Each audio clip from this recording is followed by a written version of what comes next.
House of হার্ডের এই ব্লাশটা আমি TikTok, Instagram সব জায়গায় খালি দেখছি। তবে আমাদের স্কিন টোনে কেমন লাগবে চলুন সার্চ করে দেখি। আর ব্র্যান্ড ক্লেম করে এটা শুধুমাত্র ব্লাশ না, এটা স্কিন কেয়ারও, যেটা নাকি বেশ হাইড্রেটিং, এবং এর মধ্যে দেখলাম গ্লিসারিন এবং সোডিয়াম হাইলুরোনেটও আছে। আর আমি যে শেডটা ইউজ করছি এটা হলো পিচ কোরাল। এটার টেক্সচারটা একদম সিরামের মতো, আর এটায় কোনো স্ট্রং বাজে স্মেল নেই। আচ্ছা, এই সাইডটা আমি হাত দিয়ে ব্লেন্ড করি। ওহো, আমার মনে হয় আমি একটু বেশি নিয়ে ফেলেছি। আমার স্কিনে জাস্ট টিন্টেড একটা সানস্ক্রিন দেওয়া ছিল, তার উপরে এটা আমি অ্যাপ্লাই করেছি। হাত দিয়ে স্কিনে ইজিলি ব্লেন্ড হয়ে গেছে এবং খুব সুন্দর একটা, মানে খুব ন্যাচারাল লাগছে। এবং এটার পিগমেন্টেশনটাও বেশ ভালো, মানে ফিনিশিংটা খুব ন্যাচারাল, ইজিলি ব্লেন্ড হয়ে যায়। আমি একটু ঠোঁটে অ্যাপ্লাই করছি, ঠোঁটে কালারটা দেখতে অনেক সুন্দর লাগছে।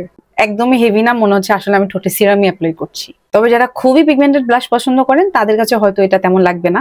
তবে আবার যদি চান, এটা কয়েক লেয়ারে বিল্ড করলে খুব সুন্দর একটা কালার চলে আসবে, মানে ওই পিগমেন্টেড, অনেক পিগমেন্টেড ব্যাপারটা চলে আসবে। তবে রেগুলার ইউজের জন্য একটা ন্যাচারাল ফিনিশিং চাইলে এটা বেশ ভালো লাগতে পারে। আর এই সুন্দর ব্লাশটা আমাকে পাঠানো হয়েছিল ক্লাসিক অ্যান্ড গ্লোরি থেকে, আমি পেজ কমেন্টে মেনশন করে দিব।